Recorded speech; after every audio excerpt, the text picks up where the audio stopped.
when the new core music program would launch, they'd end up doing the same sort of thing. They'd have like a 45-minute beginner band time once a week to teach kids to play, because that works with Oak Brook Terrace kids. Like those kids somehow they grow up, they learn how to play. But the trouble is, if you launch that in a place that doesn't have the ecosystem, like all those kids at Oak Brook Terrace, like they are grown up, go into the core, their parents play in the band. Like the ability to teach a kid to play and get them through beginner stage, through intermediate, and into a place where they can play in the youth band is easy, right? They are bound to succeed. Even with almost bad instruction, they could succeed because they've just got all this extra network of support. And if you're at a core and in a place that just doesn't have an adult band, doesn't have adults who can play, doesn't have families who are just going to make sure their kids are there and prioritize it, and don't have parents who can teach at home. And now, this is again something Harold did a really great work in, is actually taking some good thinking about music education and applying it to the Salvation Army. Like anyone, there's a handful of music education majors I've talked to in the room. Like you cannot teach a kid to play a brass instrument effectively on 45 minutes a week. Like anyone who is a music educator in the school system would laugh at you to make this attempt.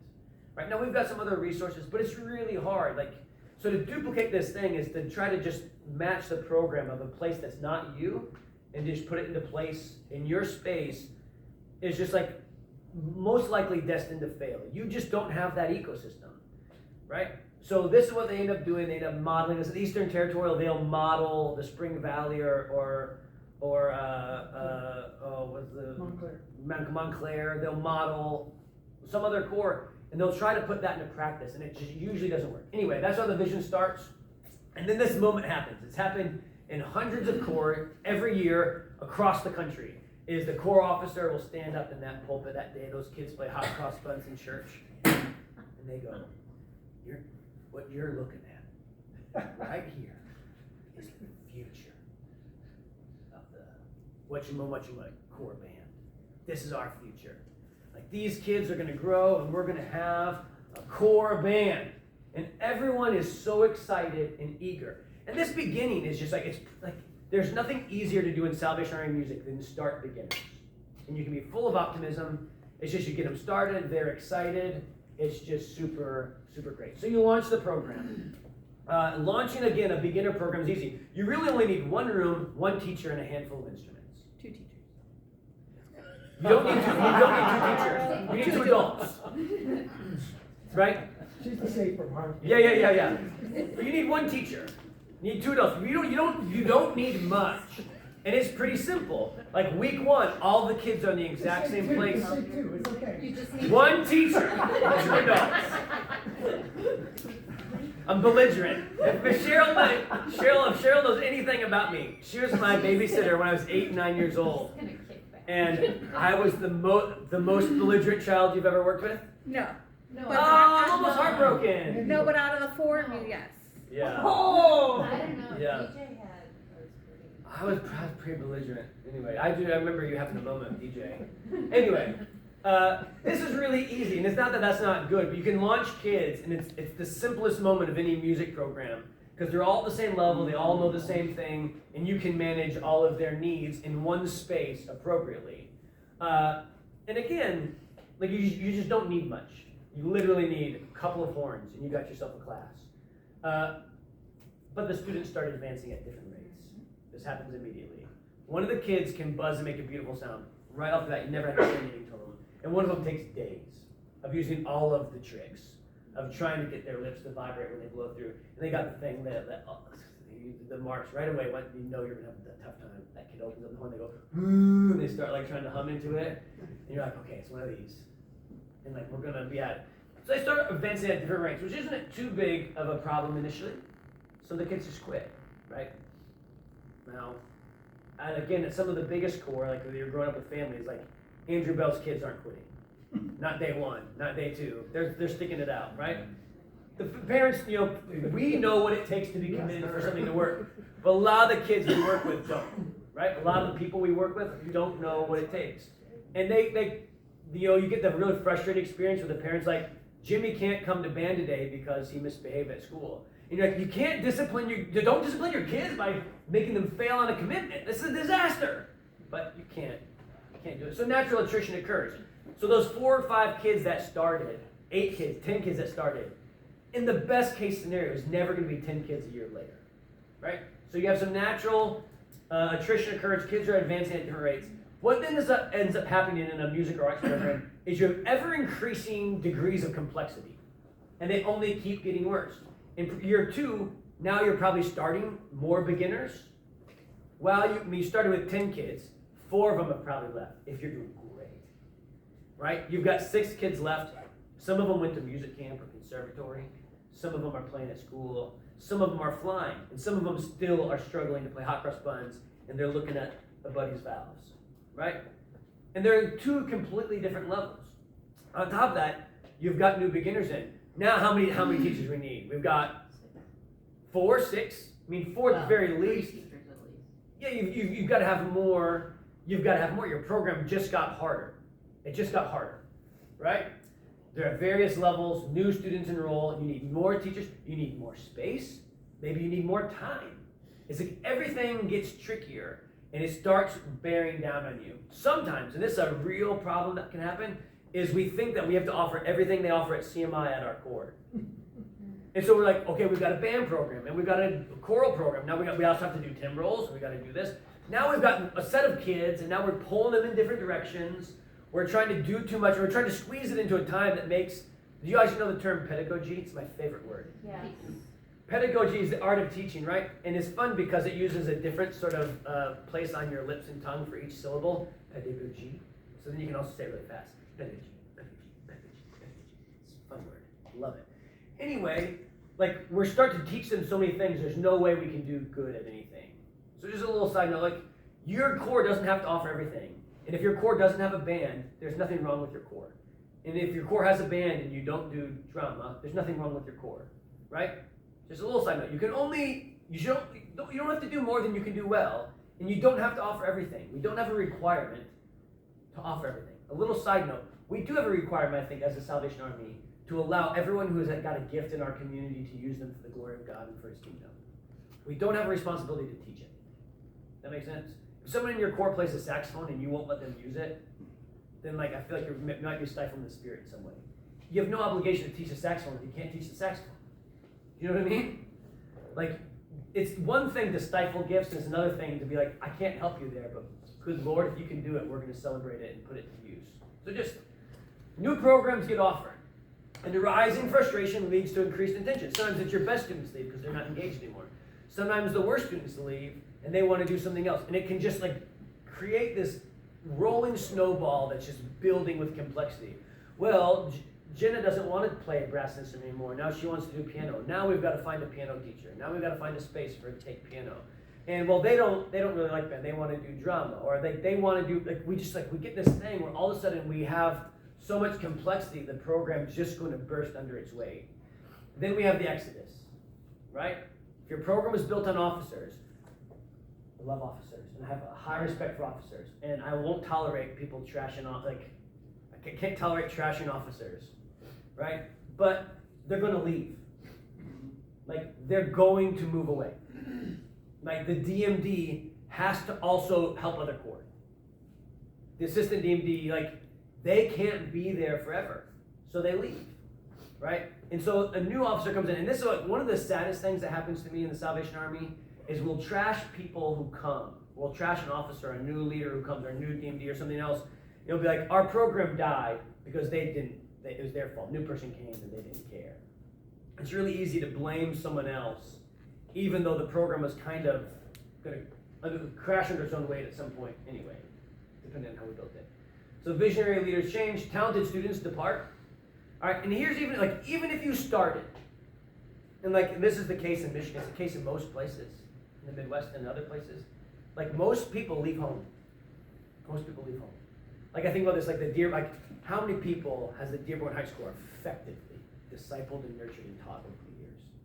And how many of them stayed in Dearborn Heights? Not many, right? And for anyone to suggest that the really great godly work, and some of them have, and the fact that you still have programs, an amazing gift.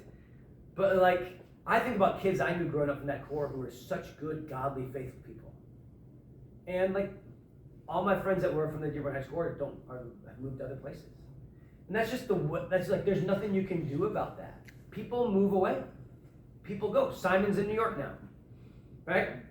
They leave, and it's going to happen. So even if you started with 10 kids on that first Sunday where everyone was so excited, and you grow and they grow up, and you did everything awesome, you still may not have a program. Because they're gone. Now, that doesn't mean anything bad has happened. It doesn't mean anything bad has happened in those kids' lives. But it's just like this reality that we've just got to realize. I think about the what used to be the Crondelet Corps, or what is it, the Gateway Corps. Man, what a faithful job they've done. The Chicago Staff Band couldn't exist. We went to play once there, and I said, can all the people who grew up in the youth band at this quarter say it was half the band? Yeah, and how many of them stayed? None of them. Right? And like, what a gift. And this is the other thing, and this is less the case here in Michigan than in some places. Like, if you want to get me angry, like, be at a THQ Corps and tell me how to do everything, how to make a band program work. I'm like, you didn't teach anyone in your band. Like, your core band exists from kids from Flint and Dearborn Heights and Royal Oak and Gateway and all of these other places. And it's like, and yet, like, oftentimes we'll want to duplicate the programs that we see in those places, even though the ecosystems are just entirely different. And some of it, there's just like, we have almost no control over. It's not just that, it's also just going away to college for other things. There's sports in high school. Like, the kids leave and the attrition accelerates. You've got a few kids who are hanging on, and they're hanging on for something. They're hanging on for youth band, divisional youth band. They're hanging on for this thing or that thing. And the next thing that happens is they move out and it dies. And the instruments go back in the closet, right? And we're back in the closet.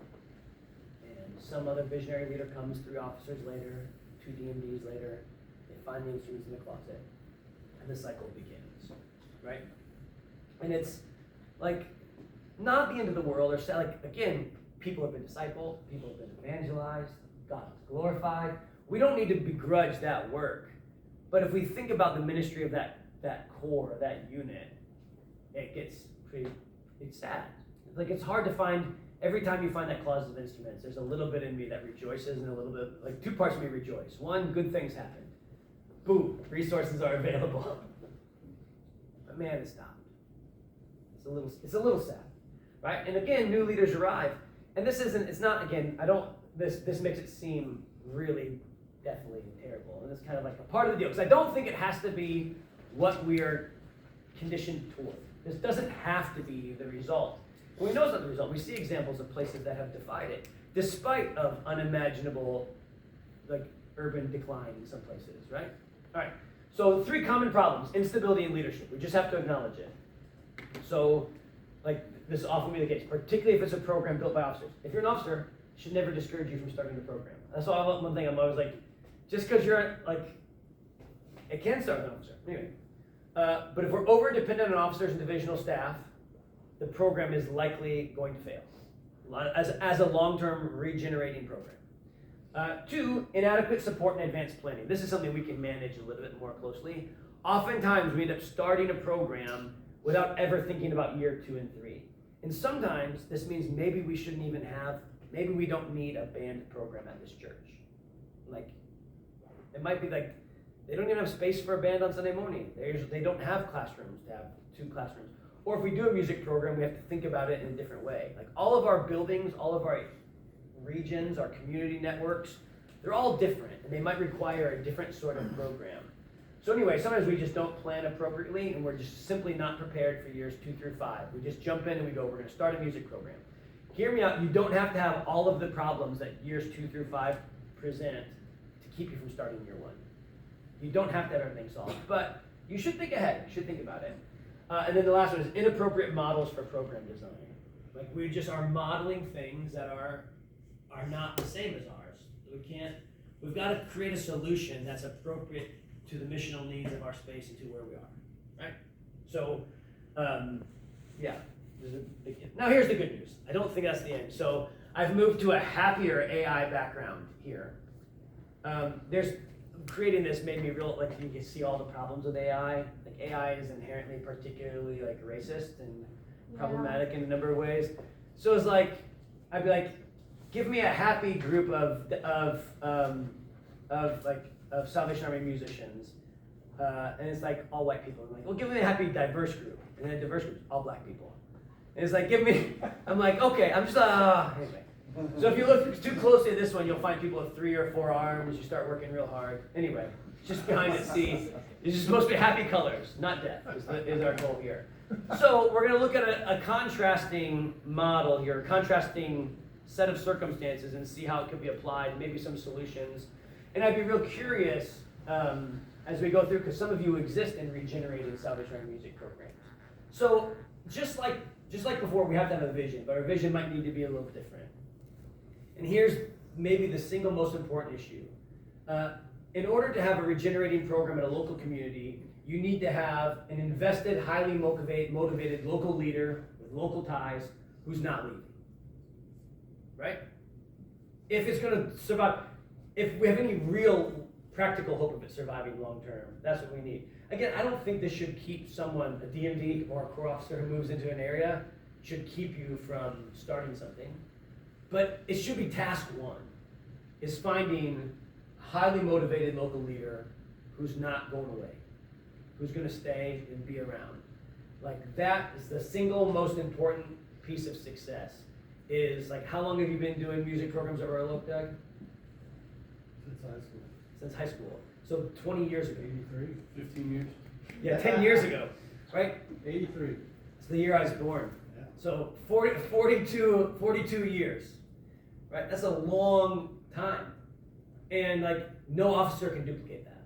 No DMD can duplicate. Although they've tried. They've tried. You cannot duplicate that. The other thing is this, and this is one that we often miss, like, have you shared, and do you have a shared vision with the rest of the Corps? Because one thing is, if it's just one person and everyone else isn't, or other people aren't on board, even one local person is probably not enough. Certainly not enough to do safe from harm, right, Cheryl? Right. Right? Is it safe from harm in Central Territory? Yeah. In the Eastern Territory, we're keep safe. Yes. Yeah. Anyway,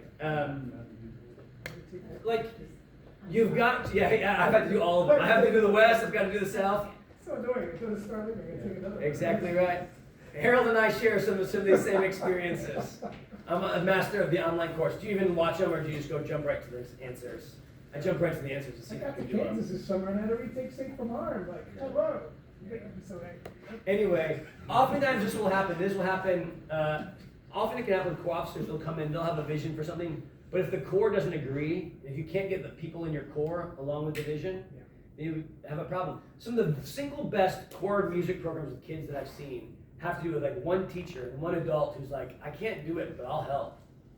And I'm going to learn to play cornet with these kids, and a little bit of magic can happen. Just getting other people in the congregation, the more people who believe in the vision of what you're doing, we're going to use music and arts to disciple our people to be more like Jesus, and help more people to hear about Jesus and bring more people into a relationship with them. The more people who buy into that vision, the more likely the success is going to be lasting, right? The deeper the roots, the broader the roots. The other thing is, too often, and hear me out, this is one I think we often overlook in the Salvation Army. Too often we build music programs for our ends only. And we think, man, wouldn't it be nice to have a great band? Man, wouldn't it be nice to have a drama program that could be awesome? Wouldn't it be great? I know this was me as a young adult, as a young man, as I'm like, man, I'd love to have a Corps that was better than, man, I'd love if my Corps band was so good. Wouldn't it be awesome?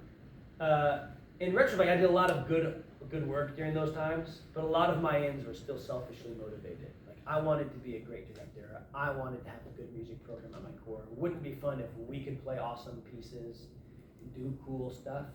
But if you want your vision to be better and have a better, longer lasting goal, is like, how can we serve the community and how can we benefit our community? How can we be integrated into our community? That's a richer vision than us just having this thing just for us. And it increases the stakeholders. The more people, it increases your market, increases how many people can participate in your program. So this is a vision, I think, sorry, jump in, maybe two. This is a vision I think is a little better than like just having a band or an arts program at our Corps, right? How can we connect it to local people? How can we be meaningful in our community? How can we also benefit from our community? A little historical side note, we often tell the wrong story about how Salvation Army bands and music programs begin. And I already shared a part of it earlier too. I shared this bit, which is like, Oh, it was like these two guys in Buffalo were drunks and they were giving cornets. We tell the story of teaching kids to play instruments, and we're gonna share this. If you do an actual look at where Salvation Army music programs exist and where they've been the generational regenerating, they don't usually start this way. And the really sad thing is, there's almost no example of an adult core band in this country that existed and grew from children's music programs. You're talking about this period you studied, or you talking? I've in my dissertation, but also beyond. I've looked beyond that time period as well. It's not entirely there's an example of it right now in the Westbury Corps in New York. Yeah. I love those kids so much, but and it starts with those kids. But there's an adult, a local person, who he talked to all those people, man, Junior, but he wasn't. He's but people told me he's not that great a musician. He's not the world's greatest player, but he stayed. He was faithful. He was committed. The congregation caught the vision. These kids started, and they've stayed. They have the benefit of being in New York. People don't like to leave New York, despite Chris's presence here. It's hard to get a lot of people out of New York. Hard to get people out of New York. So that's an example. There's a few other examples, but almost none of where you can say here's a core band that is now, and that's still young. That it can survive into adulthood. Is I believe in it, but not yet proven. They're college students now, kids, right? But there aren't many examples of that thing. The actual example of where most Salvation Army bands that have existed and maintained in this country began were from people who already played, who already knew how to play instruments. And the part that gets overlooked is often is people in our communities, in community bands, in American brass bands in the late 19th century who joined up. That was the story of the East Liverpool band in Ohio, which was actually the first Salvation Army band in America. But That was you. Grand Rapids is my favorite, and it's absolutely the second. Anyway, but it's getting people in your region who could play. A cool story is Charles Ives, a famous American composer. His dad was hired by the Salvation Army to teach people to play in Danbury, Connecticut. It's these connection to local music institutions and people who played in the local brass bands, the local town band, who joined up. So hearing this stuff about the Ann Arbor Corps and all of you who are involved in community music in your region, that's a much better sign for long-term success than 10 kids. Hear me out, we should be teaching 10 kids. I'm not anti-children's music programs, but it's adults who can play who join our bands. And that's the story of even places like Flint and Dearborn Heights, Detroit Citadel, and others. It was that plus some folks from the UK. But also in my research, it's less people coming from the UK and joining our bands than people in our communities joining our bands. Adults in our communities that joined our bands. So that's a huge part of that. Local connection and ties are just vibrant. Number two, you've got to plan ahead and think years 2 through 5. What can your program sustain and manage, right? There are two basic kinds of Salvation Army music programs, and this is oversimplifying, but one of them is outreach and evangelical, and they call it a wide net. Bringing in a bunch of kids and working with a bunch of kids and getting them in, and you hopefully wean a few off that stay committed. The other kind is you're teaching the kids who are already in your core to play, and there are about 1 billion variations within. But you can have, and you just have to decide: is our building small? Do we have limited resources? Well, we might not be able to have a wide net program. I was a core music director in the Lexington Corps, and I got a $30,000 grant to buy new instruments, and we had a big facility, and I had 80 kids in our brass band program. And it was a wide net program. We had a youth band of 30. And now of those, most of those have left the Salvation Army. It was not the retention rate on that's not great. There's some some DMDs around this country who came in through our band who wouldn't have otherwise been. There's actually someone, did anyone ever engage with Clay Gonzalez in around this area? There's a kid from our band who came up and he did some stuff with the Army in the area 15, 20 years ago. He went to the University of Michigan, did a composition. Anyway, examples of people coming into the Army and using it, but we had resources to have a wide net. But there's some places you got a small building and you can only have 10 people. Well, you don't need to teach the whole world to play. You don't need to teach everyone to do. You don't need a giant drama. What can we sustain? And then plan and build a program that might work towards that sustainment. So thinking about what does that happen? How can we build a sustainable program? What needs are we going to have, and how do we start building networks for those needs now? Like if you're in a new place and there aren't resources in your core to have a music program, you had better find some local musicians who you can connect with and start building relationships with. You better, or else it's not going to be able, you're going to need more teachers next year. How do you help people catch the vision? I used to take out ads on this one. Craigslist was less creepy. I used to take out ads on Craigslist. I used to go around to all the music stores and put up flyers, just to get instruments. Do you have an instrument you need to get rid of? And I would take anything. I'd take violas, and then I would sell them to buy more cornets. You know what I mean? It's what are the That's where you resources? went wrong, that's why you didn't retain anybody. I'll love to talk to you later. I'll talk to you later. We did have a lot of good retention. I'll talk to you later about the Salvation Army really made a push for string orchestras. We have a street, and we're in year 4. They're so awesome. So the founder of Salvation Army Music is a violinist, right? Richard Slater is a violinist. And side note, he was a big Wagnerian. He named his kids Siegfried and Brunhilde. So funny, I love it. Don't do that to your But the Salvation Army publishes string tutors in the early 20th century because they recognized the problem that maybe you have realized at your course some point. Sometimes the band's loud inside. Yeah, what? Wouldn't it be great if we had a quieter ensemble for inside? Anyway. We can hear ourselves. So just deciding in advance, and one of them is not better than the other. And sometimes in the Army, we devalue discipleship.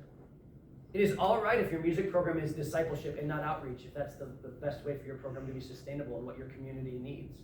If you've got some families at your church who've got kids who are growing up and coming in, you don't need, if you can't sustain 80 people, and this is the problem with the program that I've had, is if you can't sustain it, you just think ahead a little bit. And this, another vital and huge piece that people don't think about when they look at the ecosystems of places that succeed is the engagement of adults. You have to, if you're going to have kids programs, it's never going to succeed if it's just kids. You have to include adults in your program, or else it will not be lasting. The study, any study in overload of Salvation Army resources and tradition would suggest that. Students will leave. They're going to go to college. They're going to go away. They may come back. They may not come back. They're going to go. Kids are going to leave. We need adults around. Like I mentioned before, strong senior bands grow before youth bands. You almost will never, it is almost not a thing that's ever happened, that a strong adult band grew out of kids' bands. But throughout the history of the Salvation Army, we can see strong youth bands that grew because adult bands existed. And so, if we just take that reality and go, one of the first steps we need to have adults who can play. Another just basic misnomer is that kids learn better than adults or learn more quickly than adults. Kids do not learn more quickly than adults learn. Kids learn more slowly than adults learn. Kids have more neuroplasticity and can go farther. If you have an adult in your church who doesn't play an instrument, you can teach them to play an instrument faster than you can teach a kid to play an instrument. They will never be very good, the adult. They're never going to be great. A little kid can become great one day. Because kids have a superpower. Do you know what the superpower that children have is? Time, neuroplasticity. There's a better one. Imagination? Nope. Yes. Dang it! Yes, but there's an even greater superpower that adults lack. Yes. The ability to sound terrible and keep playing. Yes! A kid can sound bad for years and still play. An adult is very aware of how bad they sound. So a superpower of kids is that they can sound bad. An adult is embarrassed playing hot cross buttons in front of the church, and a kid will clean. Right? But adults can learn very quickly the frustrations you have teaching kids about remembering what D is and what it looks like on a staff, an adult can learn in one day. And remember and retain. And there's multiple ways we can do this. One, there are more historical examples in the Salvation Army of adults learning how to play and creating a senior band than there are of children learning to play and staying in their core and becoming a senior band. So if you want to have music programs in your core, if you want to start a music program in your core, you need to have adults. And sometimes, this is a thing I stumbled into as a 16-year-old, is I had an educator who was retired, who was coming to our church and chose to help me because of Safe from Harm, to come in and be in our beginning band class. And he learned how to play. And he actually could teach kids, and I couldn't. I just knew how to play a horn. Right? So even if it's just adults sitting in with kids, including adults in our program and convincing, again, if you think back to step 1, vision, including other people in the congregation, if people in your congregation can get the vision of like, oh, we can have live music at our church. We can have a functioning drama program that presents daily, like weekly or every couple of weeks in our service. Adults can do that a lot more efficiently than kids can. And getting them involved is going to make the program more durable. So prioritize developing an adult group to create a more stable foundation. Well, how do you develop adult groups? You can teach adults to play, and then this other thing that we often overlook is there are people in our communities who play brass instruments and other instruments who are just looking for a place to belong. Who are looking for a place to exist. And some of them are Christians and have never dreamed they could use the thing they learned in school for God's glory and for God's kingdom. And we don't ever ask them to play. We don't ever ask them to come around. And so prioritizing, finding a way, and it might be that it's not every week. Because what will not work, in my experience, is finding somebody who can play and says, would you like to come and join the Salvation Army and play in our band? Very rarely is that successful. What's really successful is being like, hey, can you come this week? We need an extra cornet player. We need this. Can you come 1 week? Or what has been really effective in our core is, can you come help us teach kids? Oh, you playing the Lexington Brass Band. Could you come and help us with our beginning brass program? Remember that year 2 through 5? Like, oh, we don't have an intermediate band director. We don't have a kid. We don't have someone to teach these other kids. Well, can you find someone in your community that can come in and help along with an adult from our church? Right? And can you come and help us play? We can solve some of those problems by looking outside of just ourselves and making stronger bonds to our communities. So prioritizing this. Prioritizing, like, if you want kids, it's a pedagogic truth. If you want kids to get good at playing music, they have to hear people playing music. So putting together a group. Another thing that I would suggest in these communities around here is, like, we've got some core with bands. Well, how can your bands be a resource to core around you that don't have bands? Like, can you go? Like, is there a band? Is there someone who can help lead a group from someplace that's nearby? Can you invite to you, like, if you're starting a new music program at a core, can you invite the Royal Oak Band, the Dearborn Heights Band, the Flint Band to come and play a concert at your core? Right? So that the kids can hear them play.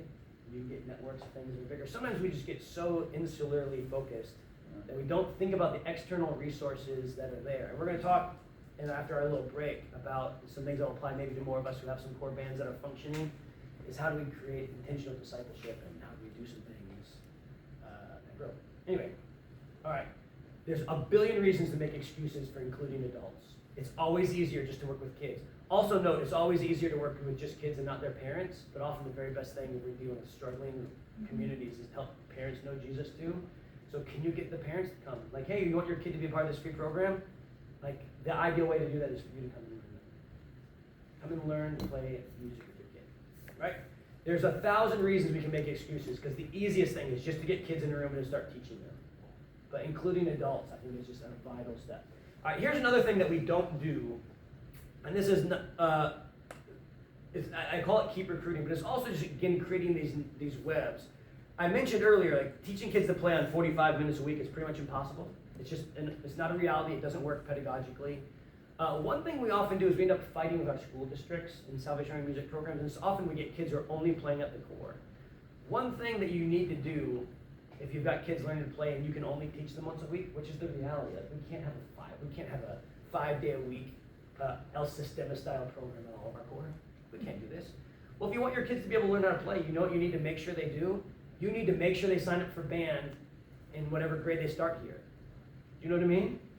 You need to make sure the schools are helping teach, take advantage of the schools helping teach your kids to play. And the other thing that that's going to do is, this is the mistake we make, I think, often in the Salvation Army, is we want to serve people, but we miss the central principle of the Salvation Army at its most effective, which is not me helping you, but it's me inviting you to take the gospel to the world. It's not just for you, right? It's not just for the people I'm serving. I'm not just offering you a service to receive by providing you music instructions. I'm inviting you to join our mission, which is to bring the gospel to the whole world. Like a full gospel, like evangelism and discipleship and like growth, right? Like internally, personally, communally. And so when we have kids in our programs, they can't just be service recipients. They are also people helping recruit what's going on into the next level. Like, you are in your school band. There are kids at your school that can play, and they need to be here with us playing. And if you make connections to the local music directors, then like they want those kids to play in your band because you get their kids better too, right? And you start helping each other out. And so this is the deal, and what ends up happening, one of the solutions to the increasing levels of complexity is you get the kids who get good, they outpace everyone behind them. If you start a program with kids and only kids, and you start teaching them all from beginners, no one ever catches that kid. No one ever catches them. They can't ever catch them because the other ones are coming behind them. And so what you've got to do to have a program, or what I think you've got to do, is you've got to recruit to the level of your program. So if you start beginners, particularly if your core doesn't have all of the leaders, you don't have a requirement to start beginners every year. Like maybe you've got 10 kids at your church. You start them playing. Well, one thing you can do is as they progress, you don't need to necessarily always grow your program by just adding beginners. We often overlook the fact that our kids need to be in school declaring the gospel of Jesus to their friends and their neighbors. That's an odd thing to ask them to do. But it's pretty easy to go like, hey, will you come and play in band with me? And so recruiting to the level of your program is essential. And this I kind of stumbled on when I was at our core in Lexington. I was the core music director there. Is I had 2 kids that were above everybody else. And there was nothing for them. We couldn't have a youth band because there's 2 kids. But it's like we needed to get, so I started taking my time and volunteering. I mean, I was getting paid from the core, but I volunteered at the poorest local high school, the one that didn't have a band booster program. And I taught like a brass sectional for them each week. We got 5 kids from those 2 kids' schools to come and play in our band. Well, those kids had friends. And all of a sudden we started having kids start coming from all the schools to the band. So we only had 2 kids from those beginners that I began with. But by the time they were in high school, we had a 35 piece youth band of kids from our community that had come in. And that enabled us to reach out to more people and bring them in. And it also enabled the kids that we had to have a better experience. And I think this is a place that we just often miss, is recruiting kids in our community that can play. Like you should be, like if you want to grow a music program in your community, be real present with your middle schools.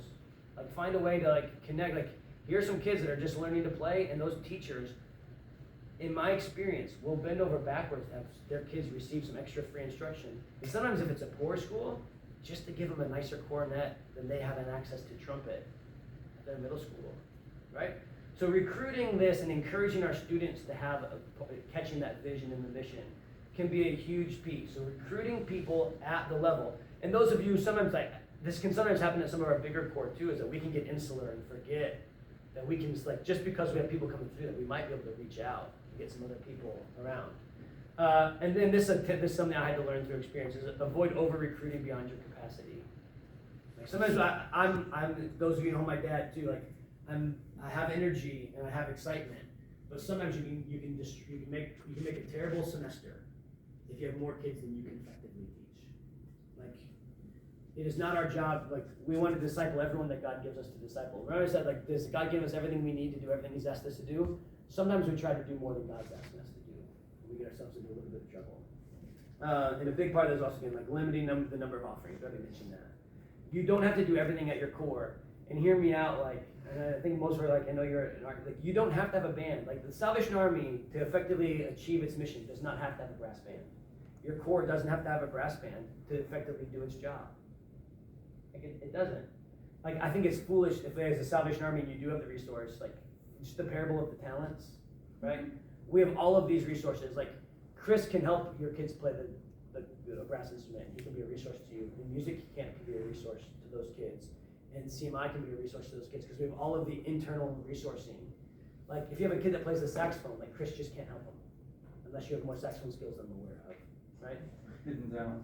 Yeah. Like no, that doesn't mean that doesn't mean we need to like shame a child who plays a woodwind instrument or a string instrument from being in our church. Like if we've got those gifts, if you've got a string quartet at your church and you won't let them use them, you won't let them play in church because Salvation Army uses brass bands. Can't help you. You've got some problems, right? You know, Flint Citadel used to have a famous saxophone quartet. 1930s. They had a famous, like all through all the Salvation Army publications, is the Flint saxophone quartet. We can be thankful that some things only last for a season, right? Good. Anyway. a huge vital point. And the last one is connect. We've talked about this. So if you're at a core, it's just recognizing what divisional and territorial resources are available to you. You're missing the mark if you don't realize that there are people who can help you. Like I know this because my sister was and her husband are officers in this division. I know how helpful Chris was. Like we've got some kids, I know Chris and his dad are there to help. Like if we ever needed them there, it's like Chris and the dad, Chris and Gordon, they'll be here to help. Right? There are resources, there are like people who have a knowledge base of what music is available. An unimaginable like trove of resources. Things that Doug Ingalls composed so that your kids can play with the senior band or an adult band on church on Sunday and feel really great. There's all sorts of good stuff. So you're taking advantage of them, but don't rely solely on them. Too often, people don't connect to other local resources available to them. And when we do that, we're sometimes just keeping people from being able to be a part of our vision and our mission. Like there might be a local high school band director who's alone. I mean, high school band directors are usually young, and they're lonely, and they're suffering, they're doing this hard job on their own, and like, they need Jesus too, and sometimes like, they need an outlet, and like, how can we be a resource to them? That's not, and if we think about core and not just the Army, the Salvation Army's mission is not for the good of the Army, right? Salvation Army's mission is for the good of the kingdom, for the world. And like, we've got to have a vision bigger than just having the best core program at CMI or playing the best pieces. Like we've got to have a vision that's like, well, let's be vibrant in our community. Let's like, and if you look back at our history, look back at these core and the things that they do and how integrated they were into our neighborhoods, into our places. Well, the neighborhoods aren't the same as they used to be. People don't go to the street corner the same way they used to. But there's still things that happen. There's still things that are happening. There's still kids playing in marching bands like crazy. Like that we might be a resource to them. We might be an integral part of a community of music and be a vibrant part of that. I think it's really essential. We'll talk more about that in our next section. Does anyone have any questions about those two, the death cycle and the regenerative cycle? I wonder, Yeah. could you go back, I think it's 3 slides? Keep going. Sorry. The one about the locals. Was that the first one? Yeah. I think I have it. I'm going to tell you that I witnessed in the East, anyway, I won't say, but no, keep going. Yeah, that one. Yeah. So, a divisional commander makes a decision that there will not be local officers at a music camp. That's dumb. Yeah. Wait, huh? Right? Or I say, when I'm subbing for the fall with Gavin left, I say to the divisional secretary, the program secretary, these are the people you have to have, because when you're all gone, all of you, all 8 of you on this building, when you're gone, there's nothing for Edward and your DMD. Yeah. Right? So I witnessed this too much, whereas you're not talking about DHQ, and I am trashing DHQ. Yeah. Because I witnessed in this territory great corps officers, so many places, working really hard, right? And local officers, like people in this room. But this just, I didn't see it coming, but this is after I left, of course. Yeah. I wouldn't allow that. But I had people who had been at my camp for 30 years, not allowed to come. Yeah. And they totally knew the drill, and they were Yeah. going to be there when the kids left camp. And they're going to make a sacrifice to be there too. Of course. Like take their own vacation. Yeah, they're not on company time or any of that Yeah. stuff, right? So that was one that caught me. The other thing is, of course, I was in Philly for 30 years, and the whole idea, we figured out, it took me a while, because, you know, some of us grew up in church growth stuff, and we had to hear all that stuff. We're not going to replicate ourselves. It took me 10 years at least to figure out I'm not going to replicate myself at the Philadelphia Pioneer Corps, or New York or so, right? But I will say the byproduct was, yeah, they all moved up. Everybody's going to move out of Kensington. It's infamous. Yeah. Right? That's where we were. And anybody that we worked with, they brought, which was totally a big net in the neighborhood, they're going to get out. Whether they get out, but they're not going to stay at the South Russian Army, except for we have a slew of officers that came out of there. But the idea was that it took me a long time to figure that out, because I thought if I teach these kids, I can record band, which I did a number of times. Yeah. The cycle. Right? I started over. You know, one time we lost like 35 young adults in one shot. Yeah. Right? Just the whole court, you know, I had to start over. But the idea being, the idea of what you were saying was, it took me, I guess, less than 10 years of it to figure out, no, that's not how it works. Yeah. I need a bunch of bass players to play my core band, and then I can have kids. Yep. Right. So I didn't know that. I'm just saying. Yeah, I So mean, I'm same. confirming what you're saying, which is, And it's the story. And again, you don't want to like crush people's vision when they start with kids. And again, there's nothing wrong with that story. And that's why a little caveat at the beginning of the desk. There's nothing wrong with starting a bunch of kids and them getting out and like meeting Jesus and having a better life, and also like maybe just being faithful followers of Jesus, even at another church. Like the goal is not the Salvation Army, like the vehicle is, right? And like, you know, I had to deal with this. I love the Salvation Army so much. At some point, I had to realize, like, would I be okay if God said, "Hey, we're gonna redeem the world, but the Salvation Army's got to die"? Like, would I take that deal? And as like I realized, like in that moment, I kind of made an idol of the Salvation Army, because I was like, I love this thing, and I don't think God has any intention for the Salvation Army to die. I'm like, but the goal is not us. The goal is the kingdom, and like where we're most effective is when like we're working for the kingdom. Like that's the goal, right? It's not for us. Like there's not going to be uniforms in heaven, I don't think. Oh, preach. Right? I don't think God has a preference for brass bands. I do. I might argue that one. I do. I know. Right? Right? But it's like Good music. yeah. But it's like, I mean, I think it's when people, and I don't think we deal with this too much. I mean, we dealt with this more in the early 2000s, like when you and I were young. There's like some adamant folks, like the brass band was always keeping the Salvation Army from doing any good. And it's like, what? I don't know what you're fighting. It's like, I don't know what battle you're fighting, but it's not the right one. Or if you've ever had anyone tell you, I mean, I've had people tell me this, like, yeah, kids don't like brass bands. I'm like, I've never had instruments left alone in the bin. Like, I'll have as many kids as there are instruments. Like there's just if you think that a band doesn't connect to children or that people aren't interested, I have actually right now. We have a neighborhood brass band that just started with my daughters and their friends. They all like my daughter's playing, and they got this idea. They have a neighborhood brass band. So I've just got a little neighborhood brass band of 12 kids that are all beginners right now. That just come over to my house. They come over to my house. They go into our sunroom, and they just come every day right now to come and play. And it's just like I'm just like watching football on a Sunday afternoon, and there's kids playing in my sunroom. I'm so happy. I was like pop out, be like, hey, you want a little help? Sometimes I say yes, and sometimes I say no. But I'm like, you've not tried. Any other questions? Has anyone seen this or experienced this, like the sort of this cycle? Right. We walked into it when we walked into this court. Yeah. They didn't want any help.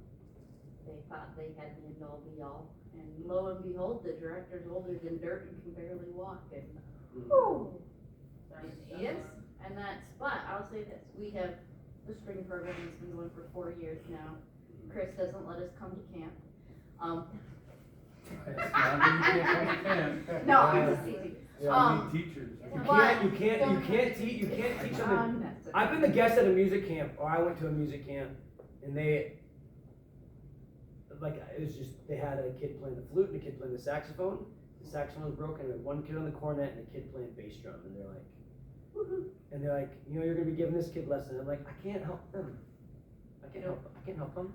Like I'm not. What it's gonna say though is we do not allow. Every kid has to have a caregiver present to attend my program. Good. Every kid has to pay to attend my program. The pay is different, varies on ability of pay, but it's set, and then if they need help, they have to see me. I have never once turned somebody away because they can't pay. But that gives them buy-in to come every single week because mom had or dad had to pay. The parents come and stay, and they will either sit in on the class or they're having fellowship time. Yeah. They're getting to know my other leaders. And we're teaching new leaders because we're in year 5. We probably only be there 3 or 4 more years before they kick us out. But devotions always happen the same time every week, and now people come and say, hey, can we just do devotions and not do the music program? And it's not that they don't want the music program, but that's the time we have. And the parents ask more questions about devotions than the kids. However, last week I got a text from one of the moms where they went and saw the new David movie. And one of the kids goes, "Oh, we already know this, Major Brian already taught this to us." And she's like, "I didn't think they were ever listening." So you see how the parent involvement knew what was going on, they keep them coming, they come whether it's for music or for devotions, but it's that, those are the two pieces. It's either, well, band is on Thursday, strings on Monday, and choir.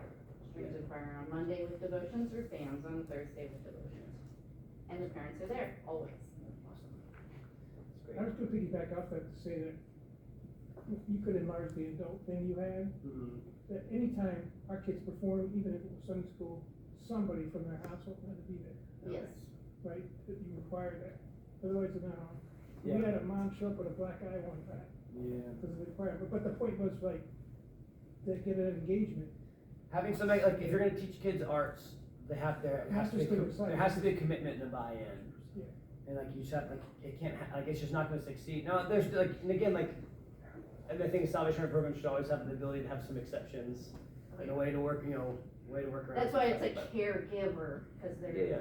Sure, mom and dad sure. are bored. Sure. Yeah, but each place is different, and each, like, you have to build those to your community. Often, like, we don't ask enough, so people don't come because we don't ask. And again, like, we really, I mean, this is like learning from my own mistakes. I mean, there's some kids that I worked with, and I like knew their families, but didn't ask them to come. There's one that's like been really beautiful, like 20 years later, like the mom's coming now, the kids are grown up. But I didn't ask enough as a young leader. I was so eager to have kids that I just like, I had a vision for discipling and evangelizing these kids, but I didn't have a vision for discipling and evangelizing the parents. And I just like, it wasn't like I was doing something bad or wrong, but it was a smaller vision and the less healthy one, the one that could be, which is like, what would really transform these kids' lives is if they're like mom and dad, or mom came to know Jesus too. So we've been really effective at our core in the last few years, just having parents and like parents of these kids that have come, and it's like so beautiful. Well, one of the weird And things messy. is we had all these siblings that were too little to do anything. So we started mom and toddler singing time, Yeah. or we call it toddler tunes. Yeah. And the number one reason toddler tunes works is because the moms are desperate for friends, or dads. I keep saying moms. Toddler tunes was never successful, just toddlers. Oh, no, it should be called, Torture Katrina time, because it's complete chaos.